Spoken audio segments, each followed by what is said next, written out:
Hello friends, मैं राजेश वापस से आप लोगों का स्वागत करता हूं आपके अपने यूट्यूब चैनल अल्टीमेट लक्ष्य में। तो आज मैं आया हूं जनवरी मंथ के करंट अफेयर एनालिसिस के जो इंपॉर्टेंट क्वेश्चंस हैं इसके पार्ट 1 को लेकर। इससे पहले मैंने दिसंबर मंथ तक ऑलरेडी डिस्कस कर लिया है, जिसका लिंक आपको नीचे डिस्क्रिप्शन में मिल जाएगा या ऊपर राइट साइड जो आई आइकन है यहाँ से भी आप वीडियोस के लिंक पे डायरेक्टली जा सकते हैं। इसके अलावा जो मॉर्निंग सेशन में करंट अफेयर एनालिसिस की जो सीरीज चल रही है उसका वहाँ पे ऑलरेडी जनवरी मंथ तक कंप्लीट हो चुकी है, वहाँ पे अभी फरवरी मंथ चल रहा है। तो इन सारे वीडियोस का लिंक आपको नीचे डिस्क्रिप्शन में मिल जाएगा या ऊपर राइट साइड आई आइकन है, वहाँ से भी आप जा सकते हैं।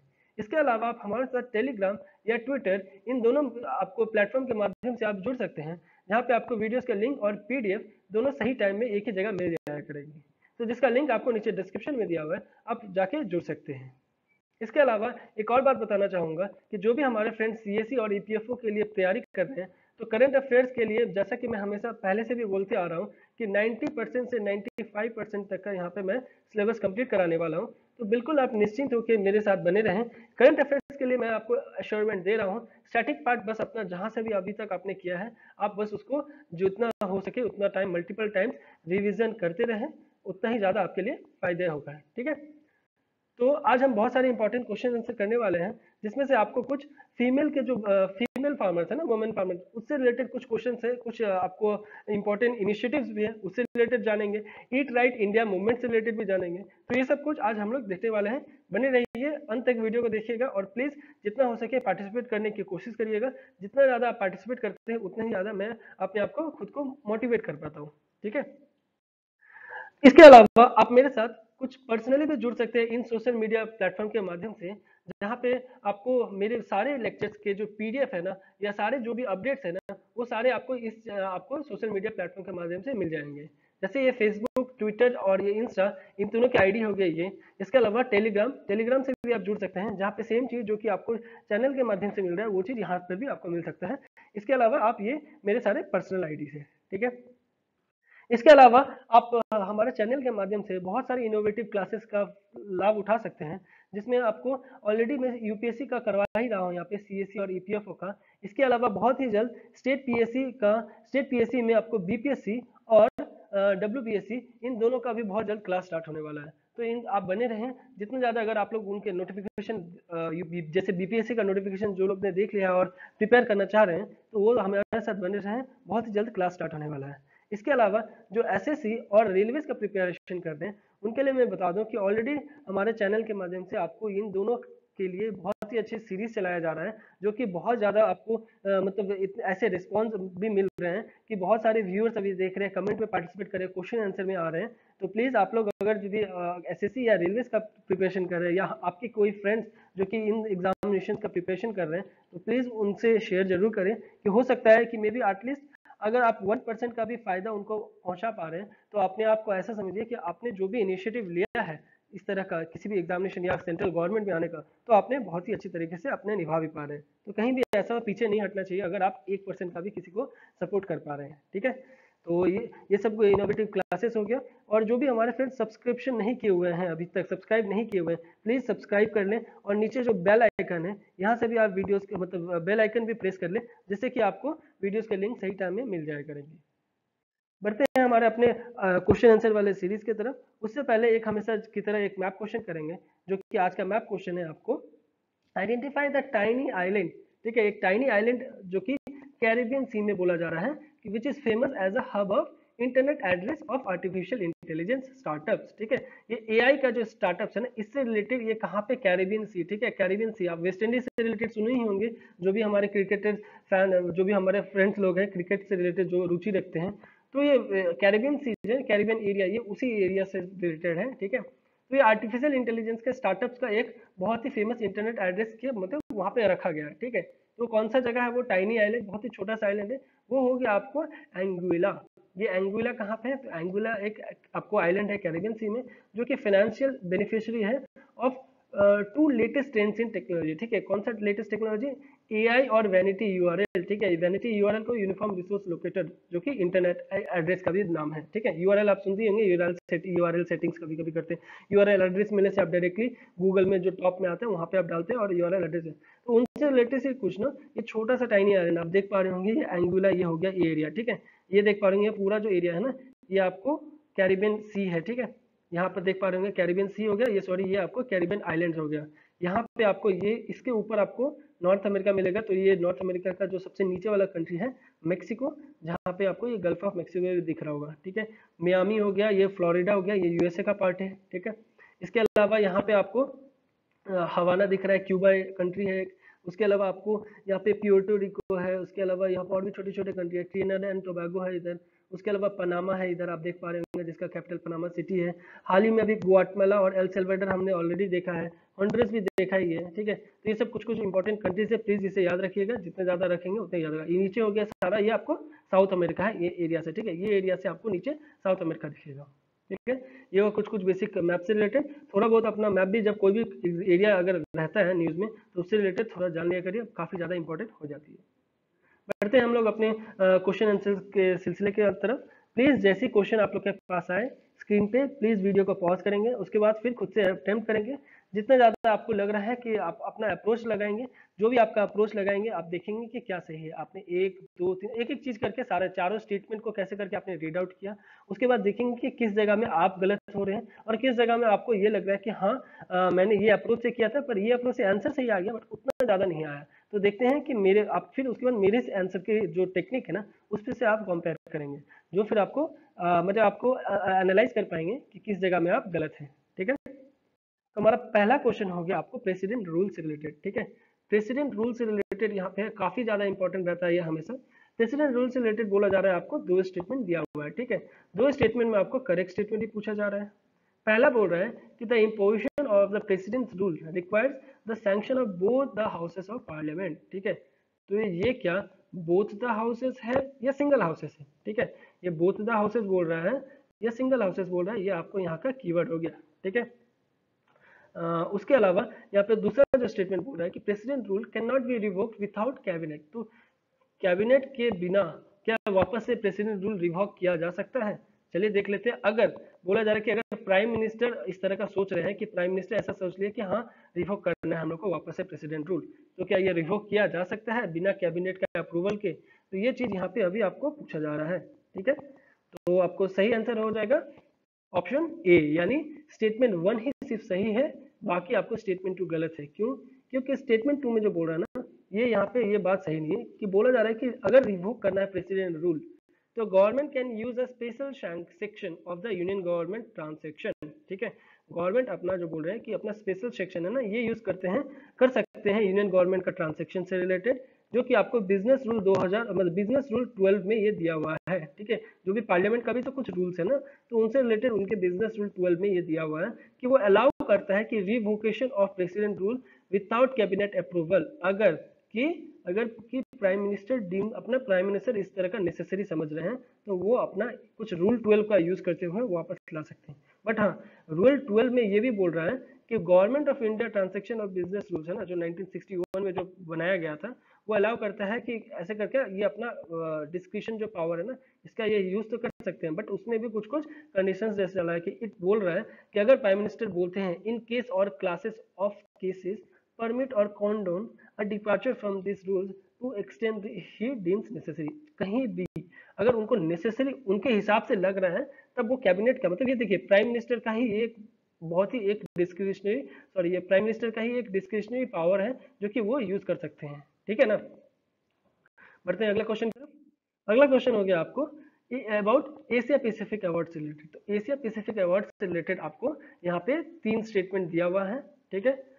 उसमें से पहला स्टेटमेंट जो है आपको, उससे पहले ये देख लेते हैं करेक्ट है या इनकरेक्ट है। ये सबसे इंपॉर्टेंट कीवर्ड होता है आपको किसी भी क्वेश्चन का।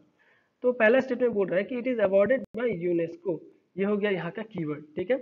दूसरा बोल रहा है कि it recognises the efforts taken to restore and conserve historical structure without affecting their heritage value. तो ये क्या रिकॉग्नाइज करने का काम करता है कि taken to restore and conserve से रिलेटेड हिस्टोरिकल स्ट्रक्चर का, वो भी without affecting their heritage value. देख लेते सही है या गलत। तीसरा बोल रहा है कि new Delhi has won most recognition in India since the Inception of the awards, ठीक है। तीनों स्टेटमेंट भी हमने देख लिया, तीनों स्टेटमेंट का कीवर्ड भी देख लिया। चलिए देखते हैं करेक्ट स्टेटमेंट पूछा जा रहा है, सही आंसर है क्या, ठीक है। तो आपको ऑप्शन सी यानी स्टेटमेंट 1 और 2 सही है, 3 गलत है क्योंकि ये न्यू दिल्ली नहीं है, ये आपको मुंबई है। ठीक है, मुंबई है जो कि सबसे ज्यादा रिकॉग्निशन मिला है उनको, मतलब ये 2000 अवार्ड 2000 से ही ना, उसके लगभग बहुत ज्यादा मुंबई एक मात्र सिटी है जो हमारे कंट्री का जिसको बहुत ज्यादा अवार्ड मिला है। और ये जो अवार्ड है क्लासिफाइड अंडर 4 कैटेगरीज है। ठीक है, जिसमें आपको अवार्ड ऑफ एक्सेलेंस है, अवार्ड ऑफ डिस्टिंक्शन है, अवार्ड्स ऑफ आपको merit and award for new design in heritage, new design and in heritage context है। तो ये सारे आपको 4 कैटेगरीज में दिया जाता है। ठीक है, ये जो लॉन्च किया गया था ये 2000 में लॉन्च किया गया था, और तभी से अभी तक में मुंबई है जो कि हमारे कंट्री का सबसे ज्यादा अवार्ड जीतने वाला सिटी है। ठीक है, बढ़ते हैं हम लोग अपने अगले क्वेश्चन पे। अगला क्वेश्चन हो गया आपको contract for the web. Contract for the web से रिलेटेड आपको यहाँ पे 2 स्टेटमेंट फिर से दिया हुआ है, हमें पूछा जा रहा है करेक्ट स्टेटमेंट कौन सा है। ठीक है, पहला बोल रहा है कि the contract of the web is a United Nation document that aims to create a standard policy for web that benefits all. तो ये कॉन्ट्रैक्ट फॉर वेब, ये क्या यूनाइटेड नेशन का डॉक्यूमेंट है या किसी और ऑर्गेनाइजेशन का? ये वर्ल्ड इकोनॉमिक फोरम भी तो हो सकता है ना, ये भी बहुत ही इंपॉर्टेंट आपको बॉडी है WEF, तो क्या ये इसका भी तो हो सकता है? तो इससे रिलेटेड यहाँ बोल रहा है कि ये आपको, इसलिए आपको ये कीवर्ड हो गया। दूसरा है governments who are looking to regulate in the digital era can use the contract as a roadmap to lay out their policies and laws going forward। ठीक है, तो गवर्नमेंट हुआ लुकिंग टू रेगुलेट, जो भी इस एरिया में look कर, मतलब जो भी गवर्नमेंट, जो भी कंट्री का गवर्नमेंट अगर इस एरिया में डिजिटल एरा से रिलेटेड कुछ सोच रहे हैं, तो वो इस चीज का जो contract of the road map है ना, उनको अच्छे से यूज कर सकते हैं, उनके पॉलिसीज को यूज किया जा सकता है। तो देखिए ये तो स्टेटमेंट आपको एक तरह से एक्सप्लेनेटरी स्टेटमेंट है। ठीक है, इस contract of the for the web का, तो ये तो ऐसे स्टेटमेंट ज्यादातर सही होते हैं। फर्स्ट स्टेटमेंट का ये जो कीवर्ड है इसको ऊपर आपको जज करना है कि ये करेक्ट होगा या इनकरेक्ट होगा। तो आपको ऑप्शन बी सही है, यानी स्टेटमेंट 2 ही सिर्फ सही है, जैसा मैंने आपको बताया। स्टेटमेंट 1 गलत है क्योंकि ये आपको यूनाइटेड नेशन का डॉक्यूमेंट नहीं है, ये एक सर टिम बर्नर्स ली है। ठीक है, ये बहुत ही इंपॉर्टेंट पर्सनालिटी है, उनके द्वारा इन्वेंट किया गया था वर्ल्ड वाइड वेब, जो कि अनाउंस क्या किया, कॉन्ट्रैक्ट फॉर द वेब से रिलेटेड, जो कि एम कर रहे थे कि कैसे करके saving the future as the invention. ठीक है, सेव कैसे करके ये कर बात बोल रहे हैं। The idea to create global plan to action for all stakeholder to together commit building a better web. ठीक है, बेटर वेब से रिलेटेड यहाँ पे बात बोल रहे हैं, कैसे करके ज्यादा से ज्यादा अच्छा बना सके वर्ल्ड वाइड वेब को, उसके रिलेटेड यहाँ पे बोला जा रहा है। उसके अलावा आपको ये भी बोल रहे हैं कि government who are looking to regulate, जैसे यहाँ पे बोला कि जो भी गवर्नमेंट्स इस डिजिटल एरा में जाने का और कैसे रेगुलेट करने का सोच रहे हैं, तो वो इस तरह का जो contract as a roadmap को अच्छी तरीके से यूज कर सकेंगे। ठीक है, तो ये यूनाइटेड नेशन बेसिकली इंपॉर्टेंट हो गया कि ये यूनाइटेड नेशन का डॉक्यूमेंट नहीं, ये सर टिम बर्नर्स ली जो है ना, उनके द्वारा ये इन्वेंट किया गया था। और ये कॉन्ट्रैक्ट कंसिस्ट होता है 9 प्रिंसिपल का, जो कि आपको each for governments, private companies और इंडिविजुअल सबके लिए है। ठीक है, it has been created by representative from 80 organizations, 80 organizations including government, including companies, civil society, ये सब के मिला के ये बनाया गया है। इनको ये मतलब ये जो क्रिएट किया गया है ये आपको सबको मिला के किया गया है, ना कि आपको यूनाइटेड नेशन का डॉक्यूमेंट है। ठीक है, तो इसलिए आपको स्टेटमेंट 2 सिर्फ सही है, स्टेटमेंट 1 गलत है। अगला क्वेश्चन हो गया आपको GSLV 3 से रिलेटेड, मार्क 3 जो है ना, उससे रिलेटेड यहाँ पे आपको दिया हुआ है। ठीक है, तो आपको यहाँ पे करेक्ट स्टेटमेंट पूछा, यहाँ 3 स्टेटमेंट दिया हुआ है और आपको करेक्ट स्टेटमेंट ही पूछा जा रहा है। ठीक है, तो आपको पहला बोल रहा है कि ये जो मैक 3 है is a 3 stage heavy lift launch vehicle developed by ISRO. तो ये अगर मैं यहाँ पे इसरो को कीवर्ड रखूं तो वो एकदम अननेसेसरी है, उसको जरूरत नहीं। ठीक है, क्योंकि जानते हैं स्पेस से रिलेटेड हमारे कंट्री में इसरो डील करते हैं, DRDO पार्टिसिपेट करते हैं, इनके कुछ जो भी डिफेंस से रिलेटेड होता है ना वो पार्टिसिपेट करते हैं। कभी कभी आप देखते हैं DRDO और इसरो मिलकर बहुत सारा काम करते हैं, बट ये लॉन्चिंग व्हीकल है। ठीक है, लॉन्चिंग व्हीकल यहाँ पे आपको ये नहीं मिलेंगे। ठीक है, ये आपको पूरा का पूरा जो है ये आपको इसरो के द्वारा ही किया जा रहा है। ठीक है, तो पहला बोल रहा है कि ये 3 स्टेज है क्या, या 4 स्टेज है, या 2 स्टेज है, ये यहाँ पे बताना है आपको। दूसरा बोल रहा है कि it is design to carry 10 tons of satellites to lower earth orbit. तो ये 10 टन्स हो गया यहाँ पर कीवर्ड, और उसके अलावा ये LEO में जाएगा, ये आपको जियोसिंक्रोनस ऑर्बिट पे जाने वाला है। ठीक है, ये हो गया यहाँ का कीवर्ड। तीसरा हो गया GSLV मैक 3 जो कि लॉन्च किया जाएगा व्हीकल कि गगनयान का। तो गगनयान का जो है व्हीकल, ये कीवर्ड नहीं है, गगनयान का जो व्हीकल है ये क्या GSLV मैक 3 है या कोई और है। ठीक है, करेक्ट स्टेटमेंट पूछा जा रहा है, चलिए देखते हैं सही आंसर है क्या। तो आपको ऑप्शन डी यानी तीनों के तीनों ही सही है। ठीक है, ये भी सही है आपको इसरो के द्वारा, और ये हेवी लिफ्ट 3 स्टेज में है, ध्यान दीजिएगा ये 3 स्टेज में है, ठीक है। तो पीएसएलवी कितने स्टेज का है, प्लीज आप नीचे नीचे कमेंट बॉक्स में बताएं। ये जीएसएलवी आपको 3 स्टेप का है, तो ये कितना स्टेप का है, ठीक है। दूसरा बोल रहे हैं कि ये डिजाइन किया गया है 10 ton of satellites lower orbit LEO के लिए, ठीक है। ये एलईओ में जाएगा, मतलब जो लोअर अर्थ ऑर्बिट, अभी जो हाल ही में हमने स्पेसएक्स से रिलेटेड पढ़ा था, तो उन्होंने भी अपने सैटेलाइट्स को भी ना इसी एरिया में रखने का बात किया है, ना कि जियो सिंक्रोनस लगभग 36,000 किलोमीटर उतना दूर नहीं ले जा रहे हैं गगनयान को, ये आपको नीचे लोअर अर्थ ऑर्बिट पे रखा जाने का बात है, ठीक है। और ये जो जीएसएलवी मैक 3 है, इसी के द्वारा ही गगनयान को लेके जाएगा। इसको बाहुबली भी नाम दिया गया है ये जीएसएलवी मैक 3, क्योंकि इतना पावर है कि ये गगनयान को लेके जाने का बात चल रहा है, ठीक है। बढ़ते हैं अगला क्वेश्चन की तरफ। अगला क्वेश्चन हो गया हमको ईट राइट इंडिया मूवमेंट से रिलेटेड, ठीक है। ईट राइट इंडिया मूवमेंट से रिलेटेड है, तो इससे रिलेटेड भी आपको 3 स्टेटमेंट दिया हुआ है और आपको पूछा जा रहा है करेक्ट स्टेटमेंट ही, ठीक है। तो पहला पूछ रहा है कि ईट राइट जो इंडिया मूवमेंट है is a preventive health care mission, तो ये क्या प्रिवेंटिव हेल्थ केयर मिशन है जो कि ट्रिगर करेगा social and behavioural change through a mix of regulatory measures combined with interventions for ensuring awareness and capacity building of food business and citizens like। देखिए ये preventive को अलावा इतना लंबा स्टेटमेंट है ना कि ये उतना ज्यादा कीवर्ड होने का चांसेस नहीं है, ठीक है।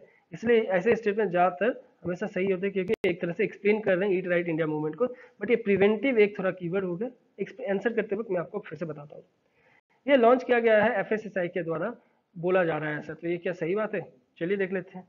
तीसरा बोल रहा है कि the movement aims to completely stop oil consumption in 3 years, तो यहाँ बोल रहा है कि ऑयल कंजप्शन को स्टॉप करने का बात बोला जा रहा है, वो भी 3 साल में, तो ये क्या सही बात है, चलिए देख लेते हैं। करेक्ट स्टेटमेंट पूछा जा रहा है, तो सही आंसर हो गया हमारा ऑप्शन सी, यानी कि स्टेटमेंट 1 2 सही है बट 3 गलत है, क्योंकि जो कंप्लीटली ऑयल है ना ये वाला सही नहीं है।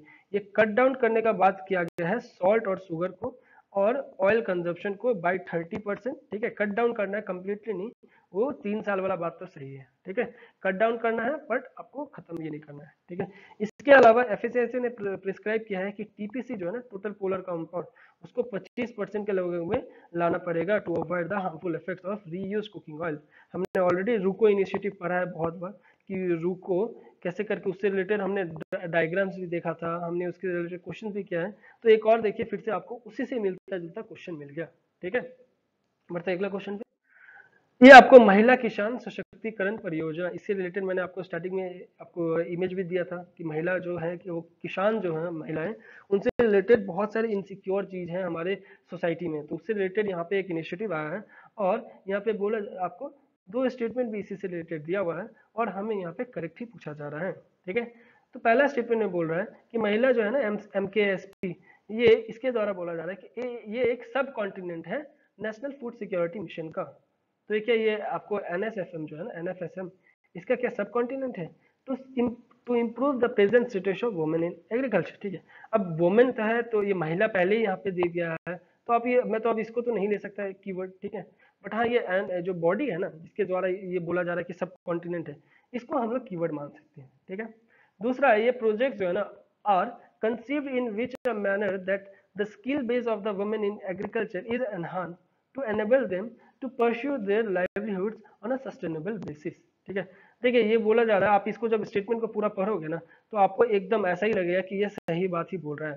तो ऐसे स्टेटमेंट जो है वो ज्यादातर सही होते हैं, जैसा कि हम हमेशा आपको बोलते हैं। बस खाली आपको जो स्टार्टिंग का जो कीवर्ड बताया उसको ध्यान रखना है और हमें करेक्ट स्टेटमेंट ही पूछा जा रहा है। चलिए देखते हैं सही आंसर है क्या, तो आपको ऑप्शन बी हो जाएगा सही, यानी कि सॉरी सॉल्यूशन मतलब ऑप्शन बी हो गया सही, यानी स्टेटमेंट 2 ही सिर्फ सही है जैसा मैंने आपको बताया, बट स्टेटमेंट 1 गलत है, क्योंकि ये आपको बोला जा रहा है कि जो ये एक सब कंपोनेंट है आपको दीनदयाल अंत्योदय योजना NRLM का है, ठीक है। तो ये इसका इसलिए आपको पहला स्टेटमेंट गलत है क्योंकि ये आपको नेशनल फूड सिक्योरिटी मिशन का नहीं है, ठीक है। इसमें जो फंडिंग जो होगा ना वो लगभग 60% तक किया जाएगा और 90% किया जाएगा नॉर्थ ईस्टर्न स्टेट्स के लिए, जो कि प्रोजेक्ट प्रोवाइड करेगा किसके द्वारा, गवर्नमेंट ऑफ इंडिया के द्वारा ही प्रोवाइड किया जाएगा, ठीक है। इसमें यह भी बोला जा रहा है कि ये जो आपको NPF है ना, जो नेशनल पॉलिसी फॉर फार्मर्स था, वो एक डिपार्टमेंटल ऑफ रूरल डेवलपमेंट मतलब मिनिस्ट्री ऑफ रूरल डेवलपमेंट के अंदर ये इम्प्लीमेंट किया गया था, ठीक है, जो कि एक्सक्लूसिवली वुमेन फार्मर्स के लिए है, जिसका नाम महिला किसान सशक्तिकरण परियोजना है। बट ये जो सब कॉम्पोनेंट है ना, ये आपको डे एनआरएलएम के अंदर आता है, ठीक है। इसलिए सब कॉम्पोनेंट्स देखिए, ये भी एक कॉम्पोनेंट, सब कॉम्पोनेंट वाला जो टर्म होता है ना, ये भी यूपीएससी का बहुत ही प्यारा कीवर्ड है। ध्यान दिया करिएगा, जब भी ऐसा कुछ दे तो उसको थोड़ा अच्छे से पकड़ के सोचिएगा, ठीक है। अगला क्वेश्चन है वन स्टॉप सेंटर स्कीम से रिलेटेड, ठीक है। वन स्टॉप जो सेंटर स्कीम है, इससे रिलेटेड आपको यहाँ पे 3 स्टेटमेंट दिया हुआ है, हमें यहाँ पे करेक्ट पूछा जा रहा है। पहला बोल रहा है कि one stop centre are being stabilised across the country to provide integrated support and assistance under one roof to women affected by violence in public spaces. तो ये क्या, ये सही बात है कि जो स्टेबलाइज करने का बोल रहा है अक्रॉस द कंट्री या पर्टिकुलर किसी एक एरिया में एज अ पायलट प्रोजेक्ट कुछ बोल रहा है ना, क्या देख लेते हैं। दूसरा बोल रहा है कि गर्ल्स बिलो 18, तो गर्ल्स बिलो 18 के लिए है या कोई और उम्र के एज के लिए, ठीक है। उसके अलावा तीसरा बोल रहा है कि इसका जो फंडिंग होगा वो निर्भया फंड के अंदर होगा, ये निर्भया फंड है या कोई और फंड है, चलिए देख लेते हैं। करेक्ट स्टेटमेंट हमें पूछा जा रहा है, तो आपको ऑप्शन डी यानी तीनों के तीनों ही सही है, ठीक है। निर्भया फंड है, 18 साल से कम, बिलो 18 एज ऑल्सो कवर्ड, मतलब 18 साल से ऊपर के तो कवर है ही, 18 साल से नीचे के लोग भी below 18 years of age are also covered under the scheme, ये भी बोला जा रहा है, ठीक है।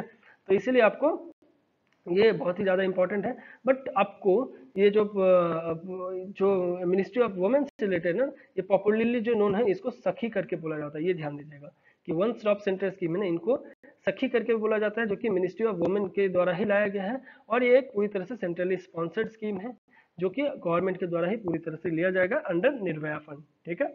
बढ़ते हैं अगले क्वेश्चन की तरफ। अगला क्वेश्चन हो गया आपको बायोडाइवर्सिटी से रिलेटेड है, ठीक है। इससे रिलेटेड आपको 2 स्टेटमेंट दिया हुआ है और हमें यहाँ पे करेक्ट पूछा जा रहा है, ठीक है। पहला बोल रहा है कि जो सीबीडी है ना, provided for prior informed consent of farmers before the use of genetic resources and fair and equitable sharing of benefits arising out of their use. तो ये जो सीबीडी बोल रहे हैं ना, biodiversity, biological diversity provide for a prior informed consent of farmers, बोल रहा है कि इसके तहत में प्रायर इन्फॉर्म करना होगा क्या, कंसेंट, वो भी फार्मर्स का कंसेंट का, जब भी हम किसी तरह का जेनेटिक रिसोर्सेज या किसी fair and equitable sharing of benefits जो कि यूज कर रहे हैं, तो क्या प्रायर इन्फॉर्म करना पड़ेगा, ठीक है। देख लेते हैं बायोलॉजिकल डाइवर्सिटी से रिलेटेड जो भी कन्वेंशन है उसके बारे में क्या क्या सही है क्या क्या गलत है। दूसरा बोल रहा है कि जो international treaty on plant genetic resources for food and agriculture, ठीक है, ITPGAF-RFA, ठीक है, इससे रिलेटेड बोल रहा है कि recognises farmers right as the rights to save, use, extend and sell farm save needs, ठीक है। ये एक बॉडी बोला जा रहा है, ये फार्मर्स का ही राइट्स और ये सबसे रिलेटेड ही एक ये ट्रीटी के तहत दिया गया है, ठीक है। तो करेक्ट स्टेटमेंट हमें पूछा जा रहा है, चलिए देखते हैं सही आंसर इसमें है क्या। तो आपको ऑप्शन सी हो जाएगा सही, यानी दोनों के दोनों ही सही है, ये भी सही है और आपको ये भी सही मिलेगा, ठीक है। तो ये जो बायोलॉजिकल आपको बोला जा रहा है सीबीडी है ना, ये प्रायर इन्फॉर्म किया जाएगा आपको फार्मर्स को, उसके बाद ही कुछ आगे इनिशिएटिव भी करना पड़ेगा, ठीक है। बढ़ते हैं अगला क्वेश्चन की तरफ। अगला क्वेश्चन हो गया हमको क्लाइमेट चेंज के रिलेटेड यहाँ पर बोल रहा है, और आपको 2 स्टेटमेंट ही दिया हुआ है, ठीक है, 2 स्टेटमेंट ही दिया हुआ है और करेक्ट पूछा जा रहा है। ध्यान दीजिएगा, ये बहुत ही इंपॉर्टेंट कीवर्ड होता है किसी भी क्वेश्चन का, ठीक है। तो ये बोल रहा है कि climate change and unprecedented floods, ठीक है, unprecedented flood can facilitate the introduction of aquatic invasive alien species into new habitats, ठीक है। ये पहला स्टेटमेंट को मैं आपको थोड़ा एक्सप्लेन कर देता हूँ। बोल रहा है कि मान लीजिए ये एरिया में अगर यदि फ्लड आया, ठीक है, ये पर्टिकुलर किसी एरिया में ये नदी यहाँ से बह रही थी, ये फ्लड आने की जगह से ये पूरा एरिया कवर हो गया, ठीक है। अब ये पूरा एरिया कवर हुआ और यहाँ पर भी कुछ वाटर बॉडीज थी, नाला था या कुछ भी तरह का छोटे मोटे ड्रेनेज सिस्टम थे। तो अब वो छोटे मोटे ड्रेनेज सिस्टम भी क्या होगा कि अब वो भी पूरी तरह से इफेक्ट हो जाएंगे जब ये फ्लड पूरा इस एरिया को कवर कर दिया है ना, ये पूरा एरिया को कवर कर लिया है। अब ये धीरे धीरे, पहले क्या रूट था इसका अलग, अब क्या होगा ये धीरे से इसमें भी मिल जाएंगे। तो ये जो नॉर्मल लोकल रिवर सिस्टम था ना, लोकल ड्रेनेज सिस्टम था, उससे भी जाके ये मिल जा रहे हैं। तो जिसके मिलने के कारण से क्या हो रहा है, बोल रहा है कि एलियन, एलियन मतलब जो भी वहां के नहीं है, ठीक है। आप अगर इंडिया से हो, आप अगर यूएस जा रहे हो, तो आप उसके लिए एक एलियन सिटीजन होगे जो बाहर से आए हो, है ना। तो उसी तरह से बोल रहा है कि ये उनका एरिया नहीं था, ये फ्लड की वजह से ये इस तरफ आ गया, वरना ये सीधा जा रहे थे। अब वो इनके वजह से अंदर के पार्ट में भी जो टेरिटरी है ना, वहां पे भी मिल गए हैं, ठीक है। तो ऐसा क्या क्या सही बात है कि अनप्रेसिडेंटेड फ्लड अगर यदि आया, अनप्रेसिडेंटेड मतलब उम्मीद ना किया हुआ जाने वाला फ्लड अगर यदि इस तरह का कुछ आता है, तब ये क्या होता है, एलियंस भी आ जाते हैं। मतलब एलियंस मतलब आप समझिए एक्वेटिव इन्वेसिव, ठीक है, एक्वेटिव इन्वेसिव एलियंस जो होते हैं ना वो सब। इसके अलावा आपको दूसरा स्टेटमेंट में बोल रहा है कि इनवेजिव एलियन स्पीसीज जो है ना वो स्लोली बिगिन कर रहे हैं कि कैसे करके, मतलब slowly begin to wipe out local diversity, कैसे स्लोली स्लोली वाइप आउट करेंगे लोकल डाइवर्सिटी को और economy by altering the functions of the ecosystem. ठीक है, इकोसिस्टम को अल्टर करते हुए ये अपना ये बात बोल रहा है। तो करेक्ट स्टेटमेंट हमें बताना है। चलिए देखते सही आंसर है क्या। तो आपको ऑप्शन सी सही हो गया, यानी दोनों के दोनों ही सही है। ठीक है, तो रिसेंटली जो है ना Biju Kumar and others from the department of aquatic biology, ठीक है, एक्वाटिक बायोलॉजी डिपार्टमेंट के और फिशरीज के, जो कि यूनिवर्सिटी ऑफ केरला से ना, जब क्योंकि केरला में जब फ्लड आया होता ना तभी का बात है, तो उन्होंने रिवील किया कि 2018 का जो फ्लड आया था ना वो इंट्रोड्यूस किए हैं लगभग मोस्ट डेंजरस फिश स्पीसीज जो कि केरला के वेटलैंड्स है ना वहां पर आ चुके हैं। ठीक है, रिसर्चर्स ये भी बोल रहे हैं कि जो हेवी फ्लड्स आ रहे हैं ना उनके वजह से इन्वेसिव एलियन फिशेस है वो, जैसा कि यहाँ पे बताएं, वो क्या कर रहे हैं, अंदर आ जा रहे हैं। ठीक है, पॉन्ड्स में, लेक्स में, ये सब में जाके मिल जा रहे हैं। तो ये सब काफी ज्यादा डेंजरस है जो इनलैंड वाटर बॉडीज है। ठीक है, बढ़ते हैं अगले क्वेश्चन।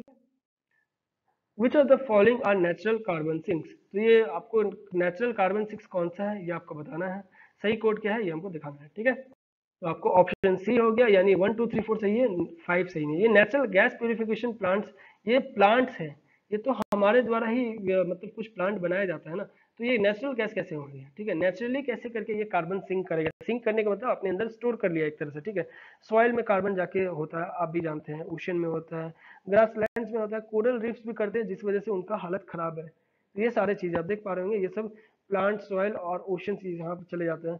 और natural carbon sink without through the globe, मतलब sink found throughout the globe है ना, वो आपको ये सारे हो गए। ठीक है ना, तो ये सब चीज इसलिए आपको आपको गलत हो गया।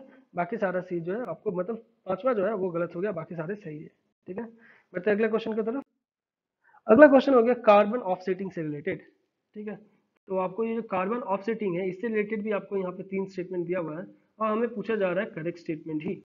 पहला स्टेटमेंट बोल रहा है कि carbon offers allows the country to help reach its own emission reduction target by funding emission reductions in another country। तो एक कार्बन ऑफसेटिंग है ना, ये बोलता है कि अलाउ करता है कंट्री को हेल्प कर सके कि अपना एमिशन तो रिड्यूस करे ही करे, उसके साथ साथ टारगेट जो भी फंडिंग भी करे अनदर कंट्री को भी। तो देख लेते हैं सही बात है या गलत है। दूसरा बोल रहा है कि United Nations clean development mechanism CDM setup under the 1997 protocol. तो ये जो है ये सेटअप किया है 1997 का प्रोटोकॉल के अंदर सेटअप किया गया है, जो कि पहला मेजर कार्बन ऑफसेटिंग स्कीम है। देख लेते सही है या गलत है। तीसरा है carbon offsets can be bought by individuals, companies और कंट्रीज। तो कार्बन ऑफसेट्स बॉट मतलब लेस किया जा सकता है आपको इंडिविजुअल्स के द्वारा, कंपनीज के द्वारा या कंट्रीज के द्वारा। ठीक है, ऑफसेट्स लिया बॉट मैंने लाया जा सकता है कार्बन ऑफसेट्स। ठीक है, तो आपको सही आंसर हो गया ऑप्शन डी, यानी तीनों के तीनों ही सही है। ठीक है, ये इंडिविजुअल्स, कंपनीज और कंट्रीज, मतलब कंपनीज और कंट्रीज ये सब भी आ सकते हैं। United nation clean development mechanism के अंदर ही आते हैं, जो कि 1997 का क्योटो प्रोटोकॉल को पूरी तरह से फॉलो करते हैं। ठीक है, ये कार्बन ऑफसेट स्कीम जो है ना ओवरऑल ग्रीन हाउस गैसेस, मतलब वो हुआ कि कार्बन ऑफसेट स्कीम जो है ना वो कवर करते लगभग पूरा का पूरा ग्रीन हाउस गैसेस को, but are measured in terms of carbon dioxide equivalent and can be awarded as carbon credits। ठीक है, उनको मेजर किया जाता है कार्बन डाइऑक्साइड के इक्विवेलेंट के। इसके अलावा ऑफसेट जो है जैसे बताया इंडिविजुअल, कंपनीज और कंट्रीज की मतलब किसी के द्वारा भी मिलाया जा सकता है कार्बन ऑफसेट्स। अगला टॉपिक हो गया आपको बहुत ही आपको डायरेक्ट क्वेश्चन है ये, first multilateral bloc to declare climate emergency.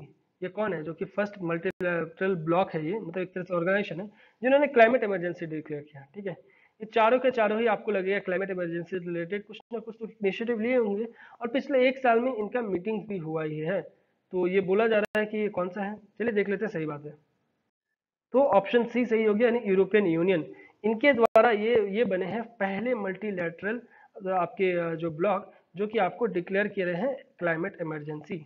ठीक है, तो इसलिए आपको ऑप्शन सी हो गया सही, बाकी सारे तो गलत है। और अगला क्वेश्चन हो गया आपको हंगुल। ये हंगुल से रिलेटेड है, आपको देखने में एकदम डियर की तरह लगेगा। ठीक है, तो हंगुल एक Kashmiri iconic wild life species है।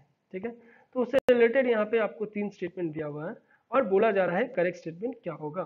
ठीक है, पहला बोल रहा है कि ये प्लेस किया गया है शेड्यूल 1 के तहत वाइल्ड लाइफ प्रोटेक्शन एक्ट के अंदर। तो ये शेड्यूल 1 में है या शेड्यूल 2 में। ठीक है, दूसरा बोल रहा है it is listed under the species recovery programme of the wildlife institute of India. तो ये क्या अंडर इनके रखा गया है, चलिए देख लेते हैं। ठीक है, तीसरा बोला कि the state of Jammu Kashmir along with the IUCN and the WWF prepared a project of this animal. तो IUCN और WWF दोनों क्या JNK के साथ इन्वॉल्व है। देखिए JNK तो होंगे ही क्योंकि ये उनका ही एक आइकॉनिक स्पीसीज है, बट ये क्या IUCN और WWF दोनों ही इसमें इन्वॉल्व है। चलिए देख लेते हैं, करेक्ट स्टेटमेंट पूछा जा रहा है। ठीक है, तो आपको सही आंसर हो गया ऑप्शन डी, यानी तीनों के तीनों ही सही है। ठीक है, मतलब स्टेटमेंट 1 जो है ये भी आपको शेड्यूल 1 के अंदर आते हैं। ये सारे जो हंगुल है ये स्पीसीज रिकवरी प्रोग्राम के अंदर भी रखा गया है, और ये IUCN और WWF भी JNK के साथ मिलकर कुछ अपना एक प्रोजेक्ट बना रहे हैं, ये प्रोजेक्ट हंगुल जिसका नाम रखा गया है। ठीक है, तो बढ़ते हैं अगले क्वेश्चन की तरफ। अच्छा हाँ, ये देख लीजिए, ये जो कश्मीर के जो दच्चीगम नेशनल पार्क है काफी ज्यादा इंपॉर्टेंट है, हमेशा न्यूज में रहता है। तो एक नेशनल पार्क को भी इसकी तरह से याद रखिए, जब भी कुछ नेशनल पार्क न्यूज में बन गया तो आप उससे रिलेटेड उसका मैप को देखिए सबसे पहले, उसके बाद उससे आसपास की चीज को देखिए, कोई रिवर्स क्रॉस कर रहा है कि नहीं कर रहा है, ये सारी चीज आप थोड़ा एक बार निहार लीजिए, जिससे कि आपको क्लियरिटी आ जाए कि ये नेशनल पार्क कहाँ है, तो कभी आप भूलेंगे नहीं। ठीक है, अगला क्वेश्चन हो गया आपको ये प्री मेच्योर डेथ है ना, उनसे रिलेटेड है। हाँ, एयर पोल्यूशन का वजह से जो भी प्री मेच्योर डेथ हो रहे हैं उनसे रिलेटेड है। तो आपको यहाँ पे रीजंस दिए हुए हैं सारे, किनकी वजह से ये प्री मेच्योर मतलब एम्बिएंट एयर पोल्यूशन का जो आपको दिखा जा रहा है उससे रिलेटेड प्री मेच्योर डेथ का, तो क्या क्या रीजन है ये एयर पोल्यूशन की वजह से। तो आपको सारे के सारे जितने भी ये पांचों दिए हुए हैं ना, ये सारे मतलब lung cancer, stroke, acute lower respiratory infection, ischaemic heart disease, ये सारे चीज हो गए यहाँ के इन्फेक्शन के रीजन। ठीक है, तो यहाँ ऐसा ये बोला जा रहा है।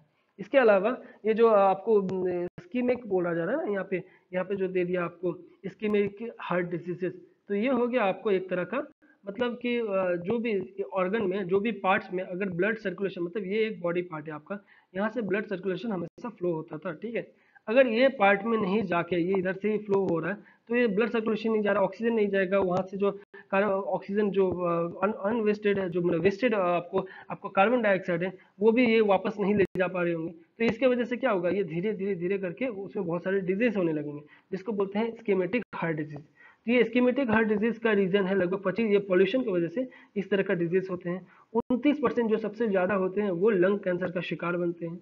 17% लगभग होते हैं लोअर रेस्पिरेटरी इन्फेक्शन हो जाता है उनको। 24% स्ट्रोक भी होते हैं। 43% जो डिजीज है वो क्रोनिक ऑब्जर्वेटिव प्लूमोनरी डिजीजेस होते हैं इसमें। ठीक है, बढ़ते हैं अगले क्वेश्चन की तरफ।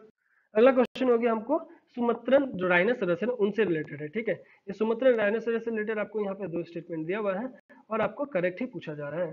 पहला बोल रहा है कि Sumatran rhinoceros are the largest of the living rhinoceros.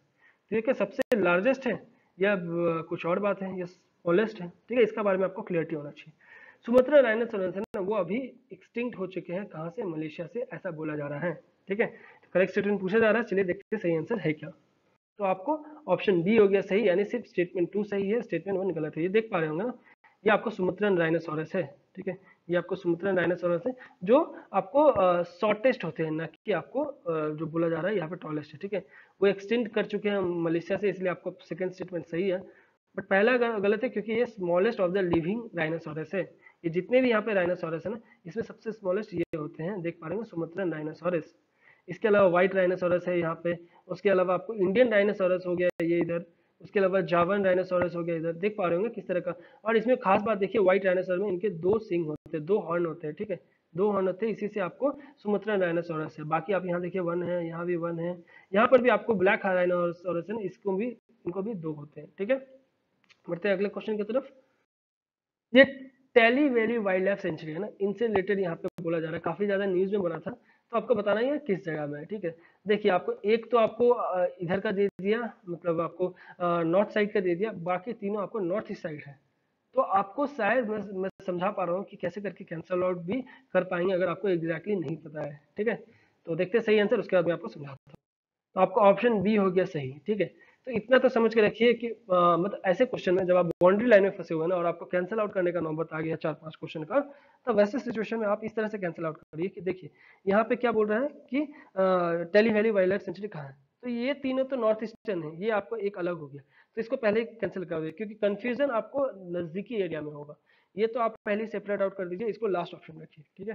तो आपको तीनों में अभी पहचानना है, ठीक है। टैली वैली किधर है, तो टैली वैली मणिपुर और सिक्किम जो है ना, सिक्किम से रिलेटेड कुछ नाम होगा तो डिफरेंट थोड़ा होता है, अलग टाइप का। अरुणाचल जो हो गया टैली मतलब तो अगर यहाँ पे अगर और भी मे भी शायद सिक्किम को भी नहीं ले सकते क्योंकि सिक्किम थोड़ा और अलग हो जाता है, बट अरुणाचल और मणिपुर आपको कंफ्यूजिंग कर सकते हैं। इसके बारे में थोड़ा अगर आपको भी पता हो या सिक्किम से रिलेटेड आप जानते हैं कि यहाँ सिक्किम में क्या क्या नेशनल पार्क है, तो आप फटाक से उसको कैंसिल आउट करेंगे, अरुणाचल प्रदेश आप इजीली टिक कर पाएंगे, ठीक है। ये जो है ना आपको टेली वैली, यहाँ पे एक बहुत ही नया स्पीसीज पाया गया है जो कि नेट्रिसिड स्नेक्स के नाम है, ठीक है। इसका नाम है नेट्रिसिड स्नेक, जिनको ट्रैचिच्यूमैटाई ये भी बोला जाता है, ठीक है। ट्रैचिच्यूमैटाई, ठीक है, ये भी बोला जाता है यहाँ पे अरुणाचल प्रदेश में, ठीक है। बढ़ते हैं अगले क्वेश्चन की तरफ। अगला क्वेश्चन हो गया आपको, विच of the following constitute highest human source of methane, ठीक है। Highest human source of methane कहाँ पे मिलता है, किस जगह से मिलता है, ये बताना है। ये चारों क्वेश्चन डायरेक्ट क्वेश्चन है, आपको उम्मीद करता हूँ डायरेक्टली आप आंसर सही तरीके से दे पाएंगे। तो ये हो गया ऑप्शन बी, यानी fossil fuel production and use. यहाँ से ज्यादातर हाईएस्ट ह्यूमन सोर्स मतलब ह्यूमन के द्वारा मीथेन निकाला जाता है, ठीक है। फॉसिल फ्यूल्स प्रोडक्शन और उसके यूज करने में ह्यूमंस है ना जो सबसे ज्यादा मीथेन प्रोड्यूस करते हैं, ठीक है। There are both natural and human sources of methane emission. The main natural source include wetlands, termites and oceans, ठीक है। oceans में भी हमने हाल ही में पढ़ा था। उसके अलावा जो fossil fuel है ना, वो productive and intensive livestock farming have caused the current issue of methane levels. methane level जैसे बढ़ रहा है, ये fossil fuel को हम लोग ज्यादा दोष दे रहे हैं, क्योंकि together these two sources are responsible for 60% and of all human methane emissions। मतलब fossil fuel और कैसे करके उसका यूज कर रहे हैं ना, वो सारा चीज, दोनों ही चीज ये सबसे ज्यादा मीथेन का प्रोडक्शन में बात बोल रहा है, ठीक है। अगला क्वेश्चन हुआ है जिंग किंग जीरी, इससे रिलेटेड हमने अपने एनालिसिस वाले सेशन में भी डिस्कस किया है। इसका मैंने आपको डायग्राम भी दिखाया है। चलिए देखते हैं। बोला जा रहा है ये जो लिविंग रूट ब्रिजेस है ये कहाँ पे पाया जाता है। ये चारों के चारों ही कंफ्यूजिंग है। देखिए यहाँ पे चारों ही नॉर्थ ईस्टर्न स्टेट्स ही है, मतलब चारों के चारों ही नॉर्थ ईस्टर्न के जो सिस्टर स्टेट्स हैं वो हैं। तो सही आंसर होगा आपका मेघालय, जिसके बारे में आपको बताया भी था कि लिविंग रूट ब्रिजेस हैं। आपको ये अगर एक मान लीजिए रिवर सिस्टम गया है यहाँ से, तो यहाँ से आपको पूरा ब्रिज है ना, ये पेड़ का जो टहनी है, तो उसका जो आपको स्टेम बोलेंगे ना, वो ब्रांचेस जो भी हो ना, वो क्या करेंगे, वो आपको एक दूसरे से जुड़ जाएंगे, ठीक है। लगभग बहुत साल लगते हैं इनको जुड़ने का।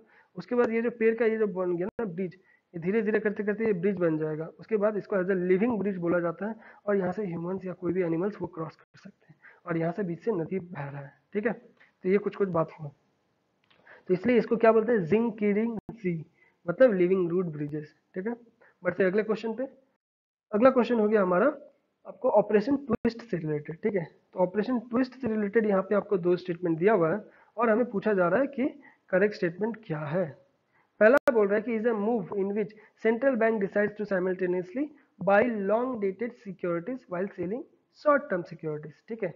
यहाँ पे बोला जा रहा है कि सेंट्रल बैंक स्पेशली क्या करते हैं, साइमल्टेनियसली मतलब लॉन्ग डेटेड सिक्योरिटीज खरीदने लगते हैं शॉर्ट टर्म के जगह में, ठीक है। शॉर्ट टर्म बेचने लगते हैं और लॉन्ग टर्म खरीदने लगते हैं। चलिए देखते हैं सही बात है या गलत है। इट इज दूसरा स्टेटमेंट है कि it is the usual practice carried out by RBI. तो ये क्या यूजुअल प्रैक्टिस है जो कि हमेशा आरबीआई करते रहता है इस तरह का काम। चलिए देख लेते हैं, अपने यील्ड कर्व को बचाने के लिए ये बोला जा रहा है, ठीक है। तो करेक्ट स्टेटमेंट बताना है हमें। तो ऑप्शन ए हो गया सही, यानी स्टेटमेंट 1 तो सही है बट 2 गलत है, ठीक है। क्योंकि हमेशा ना ये जो शॉर्ट टर्म सिक्योरिटीज है ना, उसको खरीदते हैं बैंक, जो भी सेंट्रल गवर्नमेंट है ना, वो शॉर्ट टर्म सिक्योरिटीज को खरीदते हैं, लॉन्ग टर्म को वो बेचते हैं। बट यहाँ पे यील्ड कर्व को ट्विस्ट करने के लिए क्या हुआ कि रिजर्व बैंक ने उल्टा काम किया कि वो लॉन्ग डेटेड सिक्योरिटीज को खरीदना शुरू कर दिए हैं और शॉर्ट टर्म सिक्योरिटीज को बेचना शुरू कर दिए हैं, ठीक है। तो ये चीज ना यूजुअली नहीं होता है, इसीलिए यहाँ पे जो दिया हुआ ना यूजुअल प्रैक्टिस, ये यहाँ पर इसलिए कीवर्ड हो गया, ठीक है। इसलिए आपको सेकंड स्टेटमेंट गलत है, फर्स्ट स्टेटमेंट सही है। अगला क्वेश्चन है आपको आपको कुनुपालपुर वाइल्ड लाइफ सेंचुरी से रिलेटेड। ये बोला जा रहा है कि ये जो वाइल्ड लाइफ सेंचुरी है WS, ये कौन से स्टेट में है। देखिए, एक आपको नॉर्थ ईस्टर्न हो गया, आपको वेस्टर्न हो गया, एक आपको सदर्न हो गया, एक आपको सेंट्रल हो गया। ये क्वेश्चन सबसे ज्यादा आपको कंफ्यूज करने आएगा कि आप इसमें दोगे क्या, क्योंकि कहीं भी आप कैंसिल आउट नहीं कर पाओगे अगर आपको एग्जैक्टली नहीं पता है, ठीक है।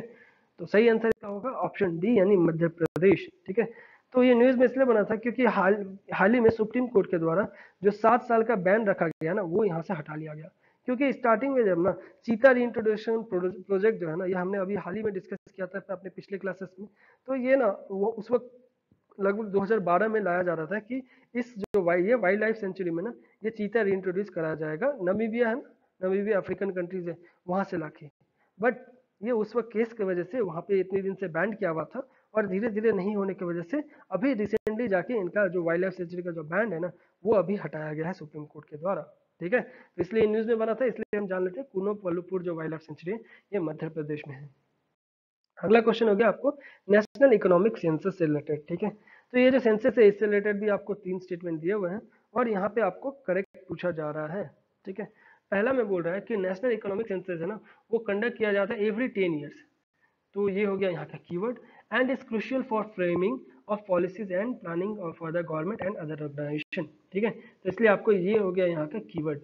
दूसरा है कि रिसेंटली 7th इकोनॉमिक सेंसस, क्या 7वां इकोनॉमिक सेंसस है जो कि मिनिस्ट्री ऑफ स्टैटिक्स और प्रोग्राम इम्प्लीमेंटेशन के द्वारा लॉन्च किया गया है। तो ये दोनों यहाँ का कीवर्ड हो गया। ठीक है, बोल रहा है कि for the first time the entire census is being conducted on a digital platform. तो क्या फर्स्ट टाइम ऐसा हुआ है कि डिजिटल प्लेटफॉर्म में ही ये एक एप्लीकेशन का यूज से ये सेंसस को कंडक्ट किया गया है। चलिए देख लेते हैं, करेक्ट स्टेटमेंट पूछा जा रहा है। तो ऑप्शन सी हो गया सही, यानी हाँ ये फर्स्ट टाइम ऐसा हुआ है, क्योंकि अभी तो डिजिटली हम लोग इतना आगे बढ़ रहे हैं, तो ये फर्स्ट टाइम ऐसा हुआ है कि डिजिटल प्लेटफॉर्म का मदद से ये एप्लीकेशन को कंडक्ट किया, मतलब ये एप्लीकेशन से का मदद से ये सेंसस बनाया गया है। ठीक है, पहला स्टेटमेंट गलत इसी हो गया क्योंकि ये 10 साल नहीं है, ये आपको एवरी 5 ईयर्स का बात यहाँ बोल रहा है। ठीक है, जो कि क्रूशियल है इस तरह का फ्रेमिंग, और जो भी पॉलिसीज वगैरह बनाना है, आपको सेंसस जब तक पता नहीं होगा, आपको जैसे मैंने पहले ही बोला, एग्जाम्पल के तौर पे अपना फैमिली का ले लीजिए। अगर आपके फादर या जो भी यहाँ पे गार्जियन है, वो अगर जिसे मार्केट जा रहे हैं कुछ सब्जी वगैरह वेजिटेबल्स लेने के लिए या राशन लेने घर का, तो उनको जब पता होगा कि टोटल कितने मेंबर्स हैं उनके घर में, अगर कोई आपके फ्रेंड्स आए हुए हैं और आपके मम्मी पापा इनके भी कोई रिलेटिव्स आए हुए हैं, तो नंबर ऑफ पीपल जब तक नहीं पता होगा तब तक आप कैसे करके ये आपके पापा मतलब कुछ लेके आएंगे कोई भी राशन का या सब्जी वगैरह, तो वो तो पता होना चाहिए ना। तो इसलिए सेंसस के मतलब हुआ यही कि हर 5 साल में जो सेंसस अच्छे से लिए जा रहा है आपको नेशनल इकोनॉमिक सेंसस, ये नॉर्मल सेंसस नहीं है। नॉर्मल सेंसस आपको 10 साल में होता है, ये आपको 5 साल में होता है इकोनॉमिक सेंसस। तो ये होगा जिससे क्या होगा, पॉलिसीज का फ्रेमिंग वगैरह और प्लानिंग वगैरह ना और अच्छे से किया जा सकेगा। ठीक है, ये जो फर्स्ट टाइम किया गया था इसका इकोनॉमिक सेंसस का, वो 1978 में किया गया था। और जो नॉर्मल जनगणना है यानी सेंसस, वो फर्स्ट टाइम कौन से ईयर में किया गया था, प्लीज आप लोग मुझे नीचे कमेंट बॉक्स में बताएं। ठीक है, बढ़ते हैं अगले क्वेश्चन की तरफ। अगला क्वेश्चन हो गया आपको फ्यूचर स्किल्स इनिशिएटिव से रिलेटेड। ठीक है, फ्यूचर स्किल्स इनिशिएटिव से रिलेटेड आपको यहाँ पर 2 स्टेटमेंट दिया हुआ है, और हमें करेक्ट ही पूछा जा रहा है। पहला बोल रहा है कि it is a new age platform build to bridge the industry academia skill gap.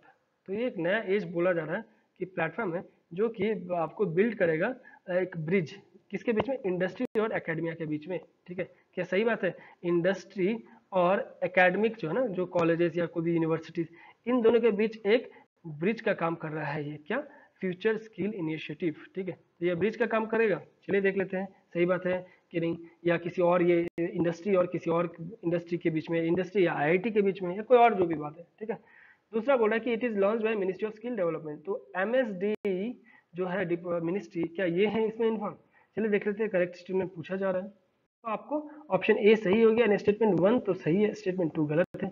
क्योंकि ये जो है ना, ये फ्यूचर स्किल्स इनिशिएटिव, ये आपको विप्रो के द्वारा नेस्कॉम के साथ पार्टनरशिप करके, national association of software and services company के द्वारा ये मिलके ये इस तरह का जो फ्यूचर स्किल्स है ना, ये इनिशिएट किए हैं, जो कि 10,000 स्टूडेंट्स को लेंगे वो, और लगभग 20 इंजीनियरिंग कॉलेजेस पूरे इंडिया से। ठीक है, तो इससे रिलेटेड हमने ऑलरेडी एनालिसिस वाले सेशन में डिस्कस किया था, तो उम्मीद करता हूँ कि आप इस क्वेश्चन का भी आंसर सही ही दिए होंगे। ठीक है, एक नया इस प्लेटफॉर्म है जो कि बिल्ड करेगा, वही जैसा मैंने बोला ब्रिज एक बनाएगा, जैसे आपको आर्टिफिशियल इंटेलिजेंस एरिया में big data, cloud computing, cyber security और ये सारी चीज में ये करेगा। ठीक है, आईबीएम भी अभी रिसेंटली कुछ बहुत सारा इनिशिएटिव लिया है, आईबीएम, विप्रो, ये सारे जो भी बॉडीज है ना, गूगल हुआ, ये सारे जो भी बॉडीज हुए ना, जो भी कुछ लेते हैं, प्लीज उसको थोड़ा अच्छे से ध्यान रखिएगा, काफी ज्यादा इंपॉर्टेंट होता है। ठीक है, अगला क्वेश्चन है आपको नागपुर रेजोल्यूशन से रिलेटेड। तो इससे रिलेटेड हमने ऑलरेडी डिस्कस कर लिया है अपने करंट अफेयर एनालिसिस वाले सेशन में। तो अभी बोला जा रहा है कि नागपुर रेजोल्यूशन से रिलेटेड कि ये Shillong declaration and the Jammu declaration are mainly related to, ये तीनों डिक्लेरेशन जो भी है ना, ये किससे जुड़े हुए हैं यहाँ पे बोला जा रहा है। ठीक है, तो चारों के बारे चारों स्टेटमेंट काफी ज्यादा कंफ्यूजिंग है, आपको एग्जैक्ट पता होना चाहिए, तभी जाके आप इस तरह का आंसर कर पाएंगे। ठीक है, या एटलीस्ट आपको एक भी डिक्लेरेशन के बारे में पता है, एक भी, तो भी आप कर पाएंगे। तो सही आंसर हो गया आपको गुड गवर्नेंस, ऑप्शन डी। ठीक है, ये जो है ना, ये चारों तीनों जगह जो मिले हैं डिक्लेरेशन किया गया है, नागपुर, शिलोंग और जम्मू में, जो कि रिसेंट है, जो 2019 में हुआ है ना, वो आपको जो आपको नागपुर रेजोल्यूशन है। ठीक है, नागपुर रेजोल्यूशन हुआ है। तो बोला जा रहा है कि ये क्या था, तो ये गुड गवर्नेंस से रिलेटेड वहां पर डिस्कस किया गया था, जो कि महाराष्ट्र गवर्नमेंट उनको होस्ट किए थे स्पेशली, क्योंकि नागपुर महाराष्ट्र है। ठीक है, अगला क्वेश्चन हो गया आपको लाई हरोबा। ये लाई हरोबा एक रिचुअलिस्टिक फेस्टिवल है, जो कि बोला जा रहा है कहाँ पे सेलिब्रेट, मैंने किसके द्वारा सेलिब्रेट किया जाता है। ठीक है, चारों ही बहुत ही ज्यादा कंफ्यूजिंग है, क्योंकि चारों के चारों ही आपको नॉर्थ ईस्टर्न एरिया से रिलेटेड है। ठीक है, तो कौन सा है ये, चलिए देख लेते हैं आंसर। तो आपको ऑप्शन डी, यानी ये माइटी कम्युनिटीज जो कि मणिपुरी के है ना, माइटी कम्युनिटीज, इनके द्वारा ये गया है। ठीक है, तो इन त्रिपुरा लाई हरोबा is a ritualistic festival observed by Manipuri mighty communities since ancient times. Sorry, तो त्रिपुरा ये आपको मणिपुर में नहीं है, त्रिपुरा के एक एरिया है जहाँ पे मणिपुरी माइटी कम्युनिटीज रहते हैं। ठीक है, तो वहाँ पे ये लाई हरोबा आपको रिचुअलिस्टिक फेस्टिवल आया जा रहा है। ठीक है, हो सकता है यहाँ मणिपुरी दिया हुआ है, तो आप सोचेंगे कि मणिपुर स्टेट में होता होगा, पर ऐसा नहीं है। आप जब ये एरिया देखेंगे आपको नॉर्थ ईस्ट का ना, तो जब और नॉर्थ ईस्ट का एरिया देखेंगे तो ये आपको नीचे माने यहाँ पर हो जाएगा मिजोरम, यहाँ हो जाएगा आपको त्रिपुरा, ऊपर आपको मिलेगा मणिपुर। ठीक है, बट ये सोचिए कितना का ये गैप है इन दोनों के बीच में। तो यहाँ पे जो माइग्रेट होकर त्रिपुरा के एरिया में आए थे ना, वो लोग एक कम्युनिटी है मणिपुर मेती कम्युनिटीज, वो लोग ये लाई हरोबा फेस्टिवल सेलिब्रेट करते हैं। ठीक है, अगला क्वेश्चन हो गया जो कि हमारा आज का आखिरी क्वेश्चन है, सर्वाइवल इंटरनेशनल। ये सर्वाइवल इंटरनेशनल से रिलेटेड आपको न्यूज में देखा गया था हाल ही में। तो वो मूवमेंट जो है ना, वो एडवोक करता है, मतलब एडवोकेट करता है कि कैसे किस चीज को, माने किसका राइट्स के रिलेटेड ये बात बोल रहा है सर्वाइवल इंटरनेशनल। सर्वाइवल इंटरनेशनल मतलब किसका राइट्स है, यहाँ पे बात किया जाता है इससे। तो आपको सही आंसर होगा ऑप्शन सी, यानी ट्राइबल पीपल के लिए। उसमें दिया गया है कि we are survival the global movement of tribal people rights. ठीक है, तो ट्राइबल पीपल का यहाँ पे राइट से रिलेटेड ये सर्वाइवल इंटरनेशनल में होता है। हमने फैक्ट्स और प्रीलिम्स में इसको ऑलरेडी डिस्कस किया है, तो उम्मीद करता हूँ आप लोग क्वेश्चन के आंसर सही दिए होंगे। और इसी के साथ हमारा आज का क्वेश्चन आंसर का सिलसिला खत्म होता है। उम्मीद करता हूँ आप लोग क्वेश्चन आंसर ज़्यादा से ज़्यादा अटेम्प्ट कर पाए होंगे। जो भी हमारे फ्रेंड्स 80% से अब नीचे आ रहे हैं, तो प्लीज़ आप लोग प्लीज़ सीरियस हो जाएं और रिविजन मल्टीपल टाइम्स करें। मॉर्निंग सेशन अगर यदि आप अच्छे से कर रहे हैं तो आपको बिल्कुल निश्चिंत रहिए, आपको 90% से ऊपर लेके आएंगे, क्योंकि 90% क्वेश्चन एग्जैक्टली वहीं से रहता है। अगर वो थोड़ा अच्छे से सुन लेंगे तो आप आसानी से सही आंसर कर पाएंगे 90% से ऊपर। कुछ क्वेश्चन, 2-3 क्वेश्चन जो भी बाहर से मैं जो कवर नहीं करता हूँ एनालिसिस में, उससे देता हूँ, तो वो भी बेसिकली आपको मिलता जुलता रहता है, थोड़ा आपको मिलता जुलता ही मिलेगा आपको मॉर्निंग और इवनिंग वाले सेशन में। तो अगर थोड़ा सा अच्छे से समझेंगे तो आप अपने आप को इवनिंग सेशन में अच्छे से एनालाइज कर पाएंगे कि क्या चल रहा है। ठीक है, तो इसी के साथ लेक्चर को एंड करते हैं। थैंक यू, धन्यवाद, जय हिंद।